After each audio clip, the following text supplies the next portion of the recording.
যদি এক ফোঁটা চোখের পানি কোনো কলিজার টুকরা আমার যুবক ভাইরা ফালাইতে পারো, যুবক ভাই তোমার পায়ে হাত দিয়ে বলি, যুবক কত নারীর জন্য চোখের পানি তুমি ফালাইলা। আয় যুবক, কত নারীর জন্য তুমি কন্দন করলা। যুবক, কত নারীকে SMS দিয়া পাইলা না, চোখের পানি ছাড়লা। কত নারীর জন্য হাত কাটলা, কত নারীর জন্য বুকের ভিতরে আগুনের সেকা দিলা, কত নারীর জন্য তুমি বিষ পান করলা। যুবক, আজকে দুইটা হাত বাড়া দিয়ে রে যুবক, এই মাহফিলের ভিতরে বৈশা একটা ফোঁটা চোখের পানি চাইরা দে, আল্লাহর জান্নাত তোর জন্য অপেক্ষা করতেছে। যুবক, তোমার মতন তো ছিলেন হযরতে ওমর। ওমরের জিন্দগিতে এমন কোনো গুনাহ নাই যে হযরতে ওমর করে নাই। ওমরের জিন্দগিতে এমন কোনো গুনাহ নাই যে ওমর করে নাই। হযরতে ওমর কত গুনাহ করেছে, ওমরের জিন্দগিতে হিসাব মিলাইতে পারবে না। ওমর শুধু গুনাহে করে ক্ষান্ত হন নাই। আখিরি জামানার পয়গম্বর বিশ্বনবী মুহাম্মদুর রাসূলুল্লাহ, জনাবে মুহাম্মদুর রাসূলুল্লাহ, যাকে আল্লাহ না বানাইলে আসমান বানাইতেন না, জমিন বানাইতেন না, পাহাড় বানাইতেন না, আমি আর আপনিও বাপ দুনিয়াতে আসতাম না। ওই পয়গম্বরকে ওমর মারার জন্য গেছেন। আল্লাহর পয়গম্বর শুধু ওমরের জন্য দোয়া করেছেন, আল্লাহ তাআলা ওমরকে কবুল করে নিছেন। এ যুবক, ওই ওমরের চাইতে তো তুমি বেশি গুনাহ করো নাই। যুবক ভাই, এখনো সময় আছে, আজকের মাহফিল আইসো, তওবা করো। যুবক, তওবার দরজা আল্লাহ পাক রব্বুল আলামিন খোলা রেখেছে। আল্লাহ তাআলা তো তোমাকে মাফ করে দেওয়ার জন্য তোমার দিকে তাকায়া থাকে।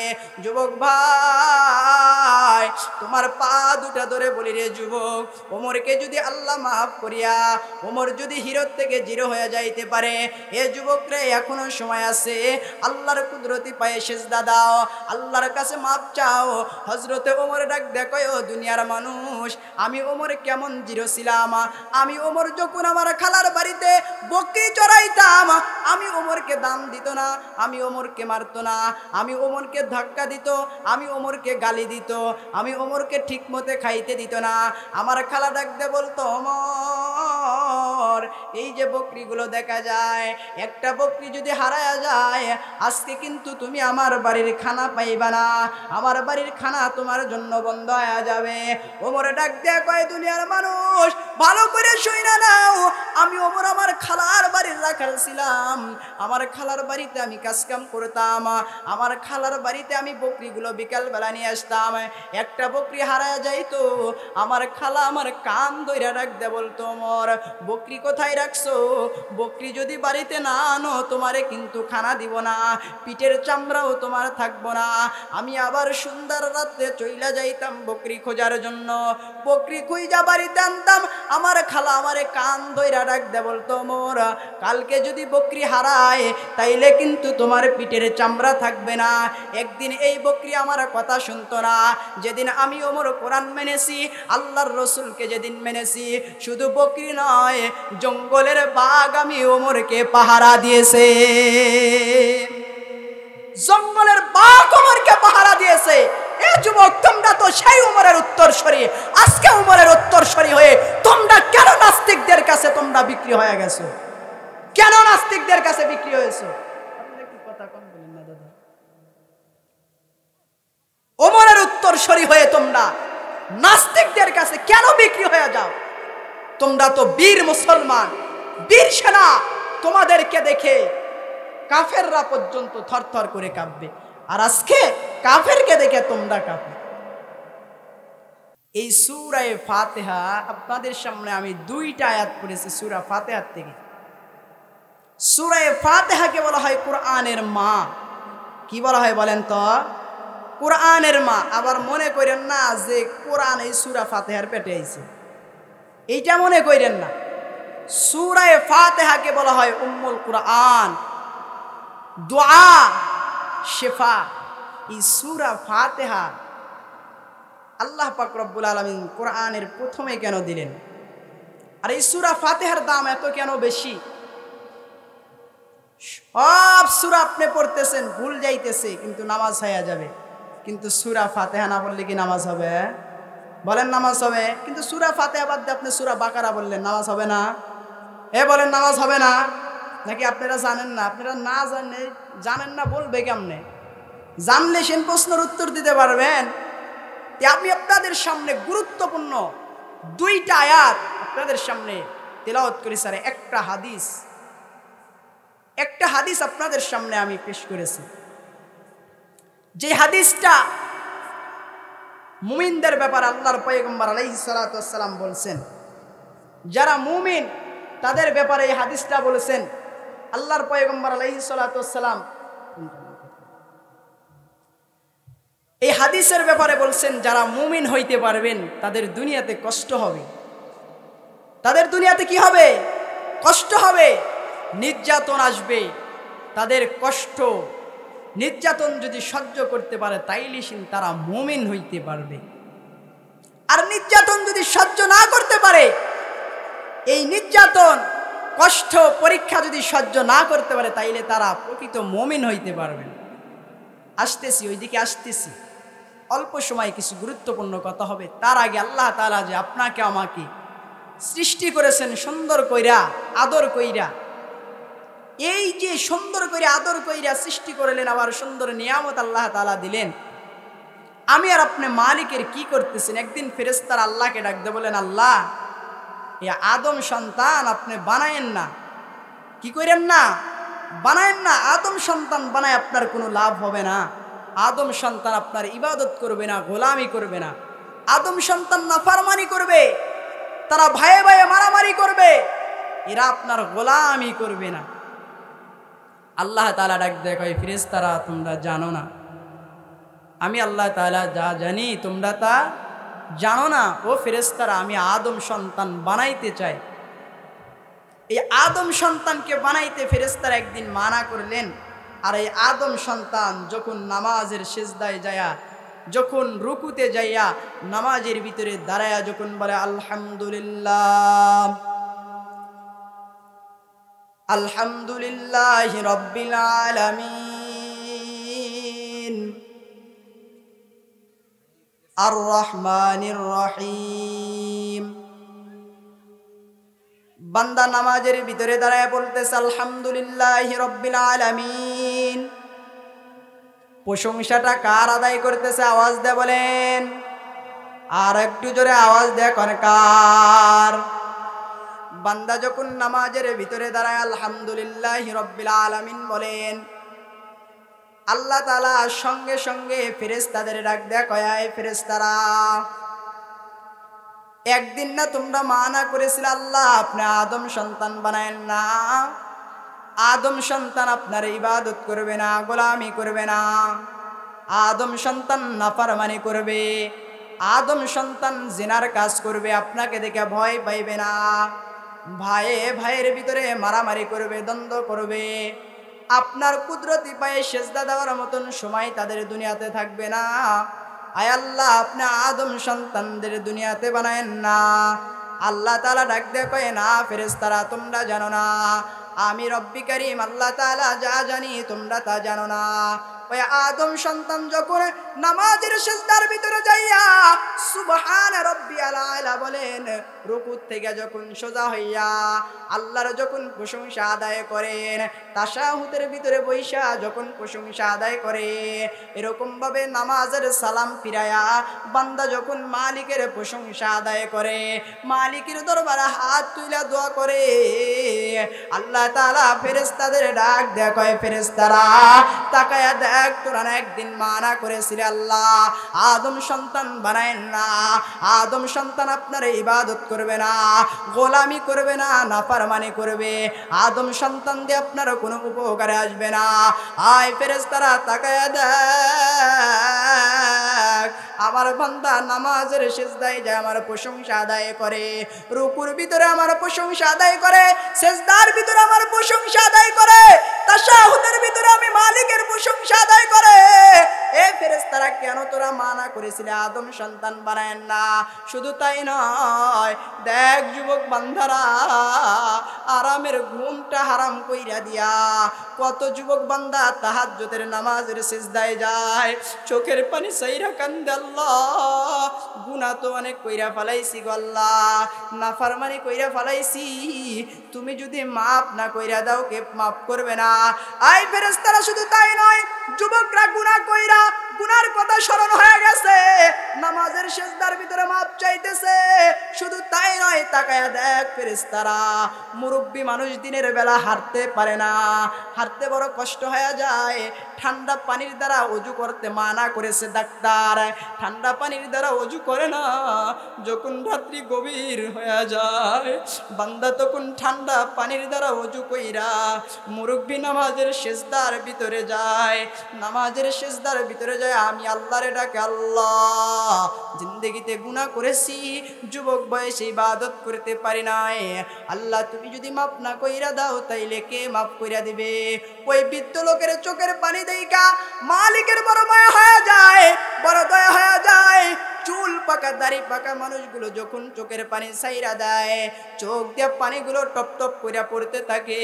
আল্লাহ ডাক দিয়ে কয়, চুল পাকা দাড়ি পাকা মানুষের পানি দেইকা, চোখের পানি দেইকা রে বান্দা, আমি আল্লাহর বড় লজ্জা বোধ হয়, আমি আল্লাহ তাআলা তাদের চোখের পানি সহ্য করতে পারি না। ও ফেরেশতারা, মানা করেছিলিস বান কেনই তোরা? যা ফেরেশতারা তোরা সাক্ষী থাক, আমার ওই মুরব্বী বান্দার, যুবক বান্দার, বুড়া বান্দার চোখের পানি দেইকা আমি আল্লাহ তাআলা তার জিন্দেগির গুনাহ মাফ করে দিলাম। শুধু তাই নয়, ফেরেশতারা বড় আশ্চর্য হয়ে যাইবেন। কথাগুলো দিলের কান্দে শোনার চেষ্টা করবেন। বাবা, এক ফোঁটা চোখের পানি আপনারা একটু ছাড়তে পারেন কিনা দেখেন, মাহফিলটা কামিয়াব হয়ে যাবে। যদি এক ফোঁটা চোখের পানি কোনো মুরব্বির আসে, যদি এক ফোঁটা চোখের পানি কোনো কলিজার টুকরা আমার যুবক ভাইরা ফালাইতে পারো, যুবক ভাই তোমার পায়ে হাত দিয়ে বলি, যুবক কত নারীর জন্য চোখের পানি তুমি ফালাইলা? আয় যুবক, কত নারীর জন্য তুমি কন্দন করলা? যুবক, কত নারীকে SMS দিয়া পাইলা না চোখের পানি ছাড়লা? কত নারীর জন্য হাত কাটলা? কত নারীর জন্য বুকের ভিতরে আগুনের সেকা দিলা? কত নারীর জন্য তুমি বিষ পান করলা? যুবক, আজকে দুইটা হাত বাড়া দি রে যুবক, এই মাহফিলের ভিতরে বৈশা একটা ফোঁটা চোখের পানি ছাইরা দে, আল্লাহর জান্নাত তোর জন্য অপেক্ষা করতেছে। যুবক, তোমার মতন তো ছিলেন হযরতে ওমর, ওমরের জিন্দেগিতে এমন কোনো গুনাহ নাই যে হযরতে ওমর করে নাই, ওমরের জিন্দেগিতে এমন কোনো গুনাহ নাই যে ওমর করে নাই। হযরতে ওমর কত গুনাহ করেছে, ওমরের জিন্দেগিতে হিসাব মিলাইতে পারবে না। ওমর শুধু গুনাহ করে ক্ষান্ত হন নাই। আখিরি জামানার পয়গম্বর বিশ্বনবী মুহাম্মদুর রাসূলুল্লাহ, জনাবে মুহাম্মদুর রাসূলুল্লাহ, যাকে আল্লাহ না বানাইলে আসমান বানাইতেন না, জমিন বানাইতেন না, পাহাড় বানাইতেন না, আমি আর আপনিও বাপ দুনিয়াতে আসতাম না। ওই পয়গম্বরকে ওমর মারার জন্য গেছেন। আল্লাহর পয়গম্বর শুধু ওমরের জন্য দোয়া করেছেন, আল্লাহ তাআলা ওমরকে কবুল করে নিছেন। এ যুবক, ওই ওমরের চাইতে তো তুমি বেশি গুনাহ করো নাই যুবক ভাই, এখনো সময় আছে। আজকের মাহফিল আইসো, তওবা করো যুবক, তওবার দরজা আল্লাহ পাক রব্বুল আলামিন খোলা রেখেছে।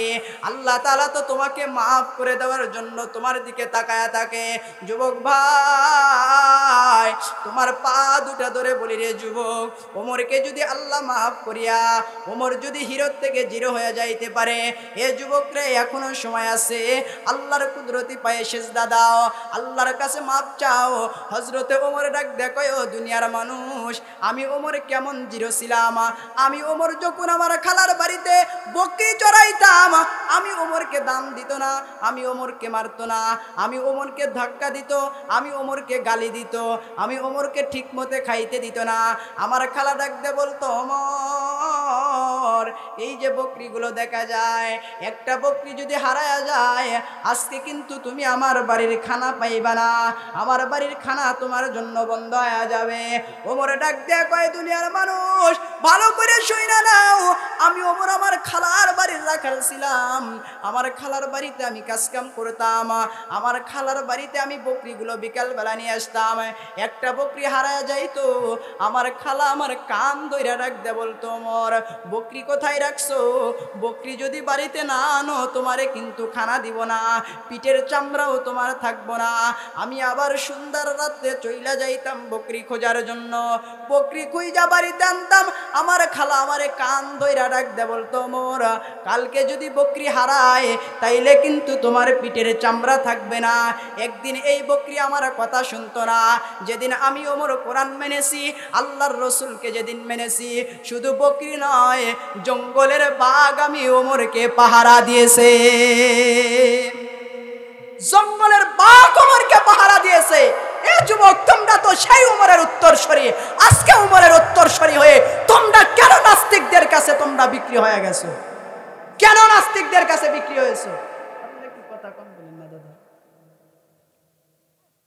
ওমরের উত্তরসূরি হয়ে তোমরা নাস্তিকদের কাছে কেন বিক্রি হয়ে যাও? তোমরা তো বীর মুসলমান, বীর সেনা। তোমাদেরকে দেখে কাফেররা পর্যন্ত থরথর করে কাঁপবে, আর আজকে কাফেরকে দেখে তোমরা কাঁপবে। যেটা বলতেছিলাম, আল্লাহর কাছে চোখের পানির দাম কত? আল্লাহ তাআলা ফেরেশতাদের ডাক দেয়া কয়, ফেরেশতারা যখন কোনো বান্দা চোখের পানি ছাড়ে এই পানিটা কিন্তু ব্যথায় যায় না। যুবক ভাই, মুরব্বী বাবারা, আপনারা মনে করতে পারেন চোখের পানি ছাড়লাম, রুমাল দিয়ে মুছলাম, টিস্যু দিয়ে মুইসা ফালাইছি, পানিটা ব্যথায় চলে গেছে, এই পানিটা তো আর পাইব না। এই পানিটা কি আমার আপনার কোনো উপকারে আসবে? আল্লাহ তাআলা ডাক দেয়া কয়, ফেরেশতারা ওই যে বান্দা চোখের পানি ছাড়ছে, এই বান্দার চোখের পানিটা ব্যথায় যায় না।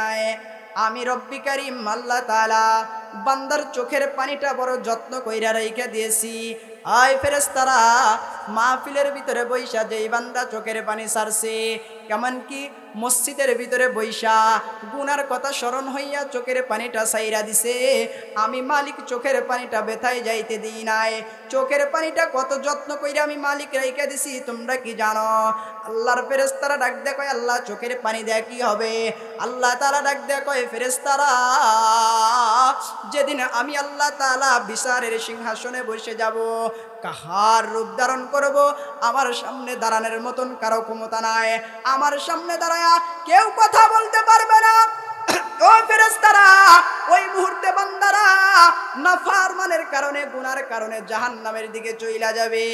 জাহান্নাম এমন ভাবে আসতে থাকবে, জাহান্নামকে ৭০,০০০ শেকল দেয়া বাইদা রাখবে, তবুও জাহান্নাম এরকম ভাবে ধইরা রাখা যাবে না।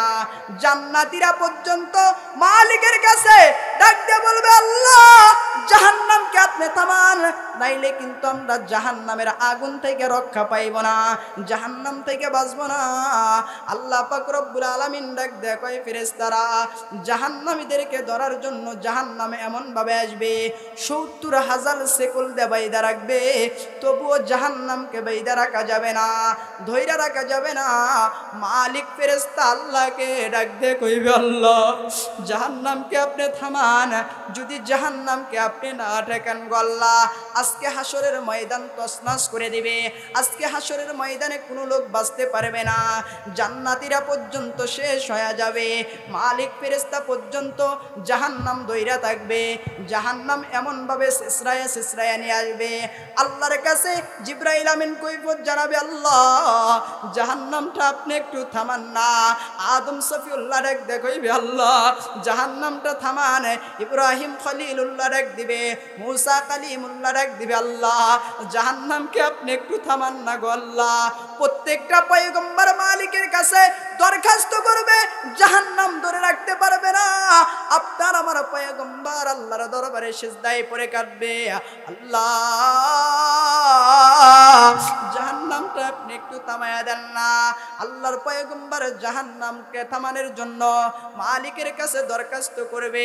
এমন সময় আমার আপনার পয়গম্বরের দরখাস্ত অনুযায়ী আল্লাহ পাক রব্বুল আলামিন এক বিন্দু পানি জাহান্নামের দিকে নিক্ষেপ করবে। জাহান্নাম এত দ্রুত গতিতে পিছনের দিকে চইলা যাবে। ফেরেশতারা ডাক দিয়ে বলবে, আদম সফিউল্লাহ ডাক দিয়ে বলবে, মুসা কালিমুল্লাহ ডাক দিয়ে বলবে, আল্লাহ কারো দরখাস্ত আপনি শুনলেন না। আখিরি জামানার পয়গম্বর পয়গম্বর কি কথা আপনাকে বলেছে, তার সাথে আপনার কি কালেকশনটা লেগে গেছে যে জাহান্নাম দ্রুত বেগিতে পিছনে চলে গেল। শুধু আপনি এক ফোঁটা পানি জাহান্নামের দিকে নিক্ষেপ করেছেন। এমন সময় আল্লাহ তাআলা ডাক দেয়া কয়, ও আদম সফিউল্লাহ, মূসা কালিমুল্লাহ, ইব্রাহিম খলিলুল্লাহ, ও পয়গম্বররা আপনারা শুইনা রাখেন, আসমান আর জমিনের ফেরেশতারা শোনেন, জিবরাইল আমিন শুইনা রাখেন। মালিক ফেরেশতা ডাক দেয়া কইবে, আল্লাহ কোন কারণে জাহান্নামটা পিছনের দিকে চলে গেল? এমন সময় আল্লাহ পাক রব্বুল আলামিন ডাক দিয়ে বলবেন, ও ফেরেশতারা, ও পয়গম্বরেরা, আমার বান্দারা মাহফিলের ভিতরে বইসা জাহান্নামের কথা স্মরণ কইরা, আখির জামানার পয়গম্বর তাদের হায়াতটা বড় কম ছিল, জীর্ণ শীর্ণ হায়াতের ভিতরে তারা এমন আমল করেছে আর গুনাহ করেছে, গুনাহ আর আমল তাদেরকে সমান সমান হয়ে গেছে। কিন্তু ওই যে পশ্চিম বেদগারি মাহফিলের ভিতরে বইসা, যুব সমাজের মাহফিলের ভিতরে বইসা জাহান্নামের কথা শুই না এক ফোঁটা চোখের পানি তারা ওই দিন ছাড়ছিল, ওই পানিটা বেথায় যাইতে দিই নাই, আমি মালিক কুদরতিভাবে হেফাজত করে রাখছি। এই পানিটা জাহান্নামে মারার সাথে সাথে জাহান্নাম দ্রুত বেগিতে পিছনের দিকে চইলা গেছে। তাইলে চোখের পানির দাম আছে কি নাই? চোখের পানির দাম আছে কি নাই? হুজুর এসে গেছে, আমাকে 15 পুস্তক দিছিল, হুজুর আইছে, হুজুরকে তো বৈশা রেখে আর কথা বলা যাবে না, সকলের মুরব্বী তাই না?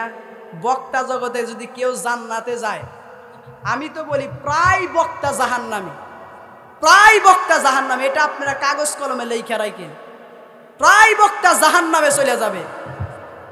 যদি জান্নাতে যায় আপনাদের শুধু গৌরব না, আমি বলি সিরাজগঞ্জ জেলার গৌরব।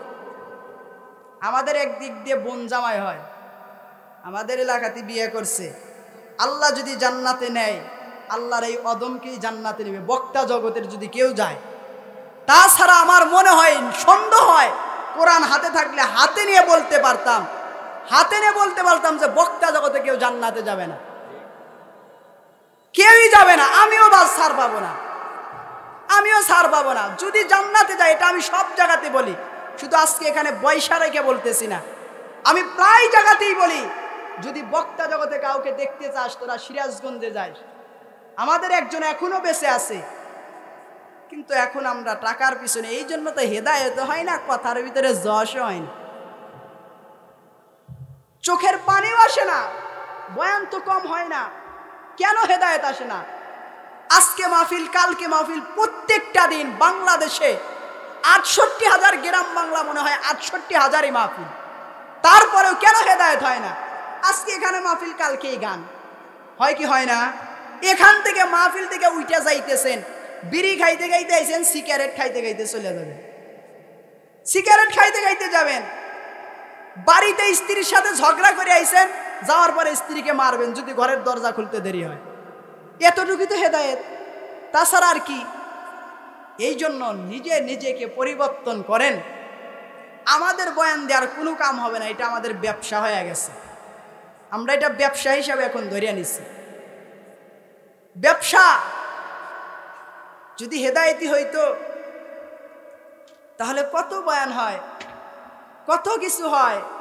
আর আমরা মায়ের এই জন্য কম খাই না। আমি বলছি মুসলমান কেন এত মায়ের খায়?